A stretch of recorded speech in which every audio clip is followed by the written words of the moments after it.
بسم اللہ الرحمن الرحیم۔ بسم اللہ الرحمن الرحیم۔ عزیز طلباء اور طالبات، السلام علیکم ورحمۃ اللہ وبرکاتہ۔ فقہی احکام کا سلسلہ جاری و ساری ہے، اور فقہی احکام میں ہم توضیح المسائل سے نجاسات کا چیپٹر پڑھ رہے ہیں۔ سبق نمبر 21 گزشتہ درس ہمارا تھا۔ آج کا جو درس ہے سبق نمبر 22 ہے۔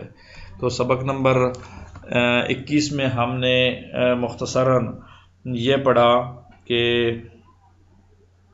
مسئلہ نمبر 104، 103، 102، 101 اور 100 نمبر اور 99 نمبر، تو ان کے عنوانات کچھ یوں تھے کہ مسئلہ نمبر 99 کا عنوان خون، 100 کا بھی خون اور 101 کا بھی خون تھا، مگر مسئلہ نمبر 102 کا عنوان کتا اور سور تھا، اور مسئلہ نمبر 103 اور 104 کا عنوان کافر تھا۔ تو آج ہم سبق نمبر 22 پڑھنے جا رہے ہیں، اور سبق نمبر 22 میں نجاسات کا ہی ٹائٹل ہے، اور اس میں مسئلہ نمبر 105، 106، 107، 108، 109، 110، 111 پڑھیں گے انشاءاللہ۔ جی آئیں تو ہم شروع کریں۔ تو آئیں مسئلہ نمبر 105 سے شروع کرتے ہیں۔ نجاسات کا ٹائٹل ہے۔ مسئلہ نمبر 102، اگر کسی نابالغ کے ماں باپ، دادا یا دادی کافر ہوں تو وہ بچہ بھی نجس ہے۔ بس کافروں کے خاندان میں رہنے والا بچہ بھی نجس ہے، البتہ اگر وہ سوجھ بوجھ رکھتا ہو، وہ کچھ نہ کچھ سیانہ ہو گیا ہو، کچھ نہ کچھ اس کے اندر تمیز آ گئی ہو، تو پھر جو ہے وہ اس کو دیکھا جائے گا کہ وہ اسلام کا اظہار کرتا ہو، تو ایسی صورت میں پاک ہے۔ اگر ماں باپ سے وہ روگرداں ہو کر، کافر تھے ماں باپ، اس سے روگرداں ہو کر مسلمانوں کی طرف اس کا جھکاؤ ہو جائے، یا پھر تحقیق کر کے اس کی نجاست کا حکم لگانا مشکل ہے، یا پھر وہ تحقیق کر کے ہو جائے تو پھر نجاست کا حکم ہے۔ اگر ان میں سے یعنی ماں باپ یا دادا دادی میں سے کوئی ایک بھی مسلمان ہو تو اس کا حکم غالباً مسئلہ نمبر ہم آنے والے مسائل میں 210 میں ذکر کریں گے کہ بچہ پاک ہے۔ وہ اس طرح جو ہے وہ خلاصہ یہ کہ نابالغ بچہ والدین کے حکم میں ہوتا ہے، دادا دادی کے حکم میں ہوتا ہے، اور جو خود اظہار اسلام کر دے یا روگردانی والدین کر دے کافروں سے، تو پھر وہ اس کا نجاست کا حکم لگانا مشکل ہے، پاکیزگی کی طرف آ رہا ہے۔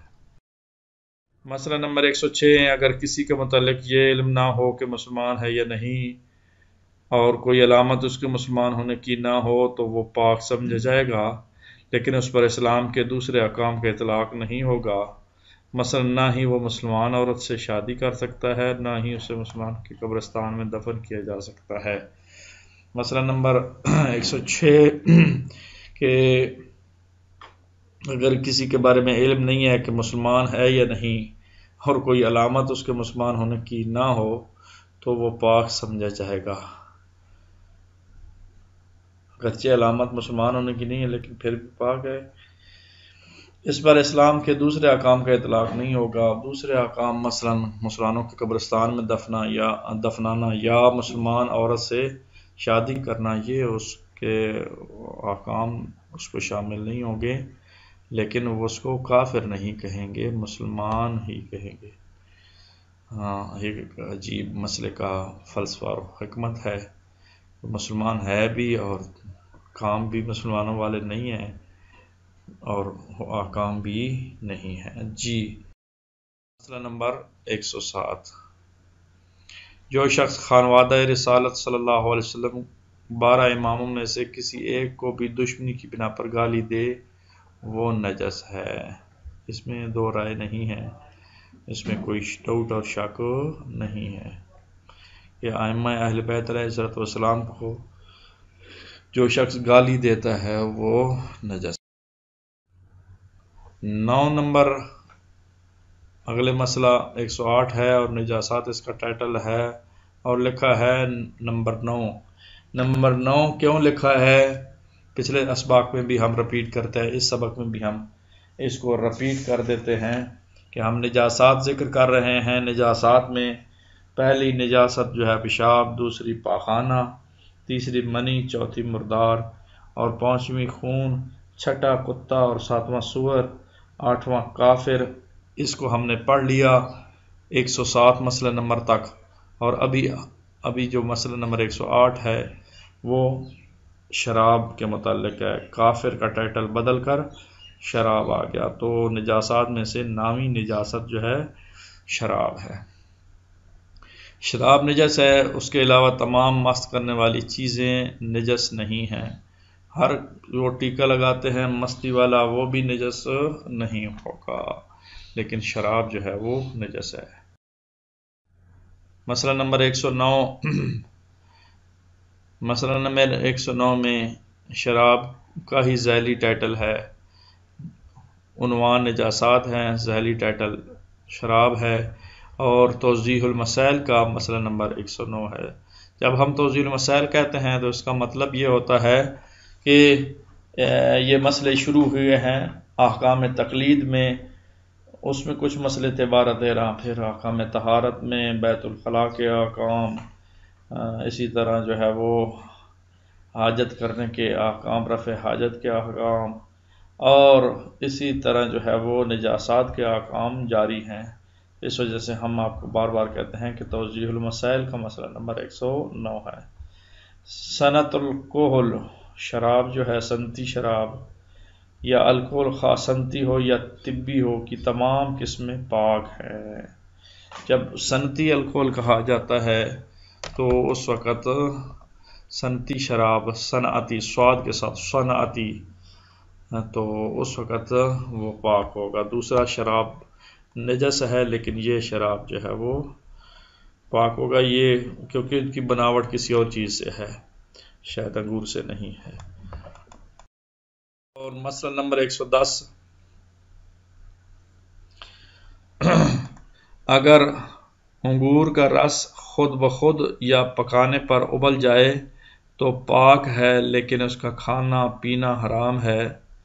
اسی طرح ابلا ہوا انگور احتیاط واجب کی بنا پر حرام ہے مگر نجس نہیں ہے۔ نجاسات میں مسئلہ نمبر 110، اگر انگور کا رس خود بخود یا پکانے پر ابل جائے تو پاک ہے، کیونکہ ابلنے پر یہ شراب کی شکل اختیار کر جاتا ہے یا اس پہ وہ شراب کی خصوصیت آ جاتی ہے، تو اس وجہ سے اس مسئلے کو ذکر کیا گیا ہے، لیکن اس کا کھانا پینا حرام ہے۔ اسی طرح ابلا ہوا انگور احتیاط واجب کی بنا پر حرام ہے مگر نجس نہیں ہے۔ حرام ہونا اور بات ہے اور نجس ہونا اور بات ہے۔ بعض چیزیں حرام ہوتی ہیں، نجس، مثلا مٹی ہے، اس کا کھانا حرام ہے لیکن نجس نہیں ہے۔ تو بہرحال دوبارہ پڑھ دیتا ہوں، رپیٹ کرتا ہوں، اگر انگور کا رس خود بخود یا پکانے پر ابل جائے تو پاک لیکن اس کا کھانا پینا حرام۔ اسی طرح ابلا ہوا انگور کا رس تھا، اب انگور احتیاط واجب پر حرام ہے مگر نجس نہیں ہے۔ ابلا ہوا انگور اور ہے اور انگور کا رس ابل جائے تو اس کا حکم اور ہے۔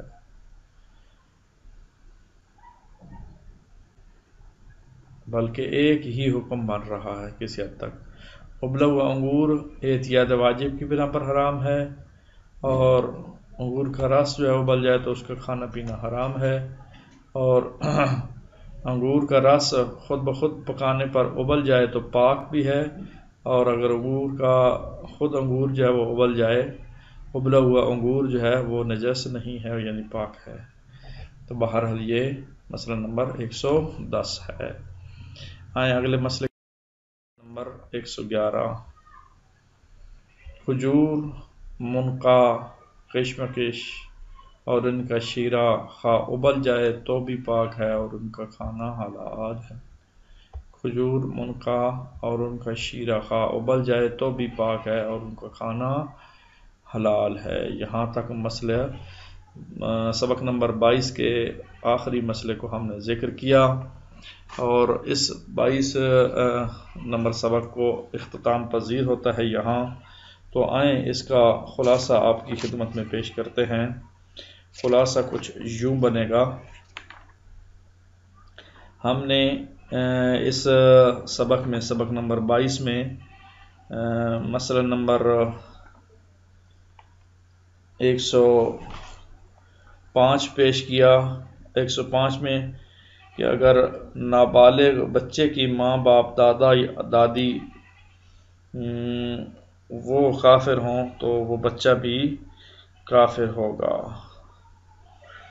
اور اگر وہ ممیز ہو جائے اور اسلام کا اظہار کرتا ہو تو پاک ہے، لیکن اگر والدین سے منہ موڑ کر مسلمانوں کی طرف مائل ہو جائے یا تحقیق کر رہا ہو تو اس کے نجس ہونے کا حکم لگانا مشکل ہے۔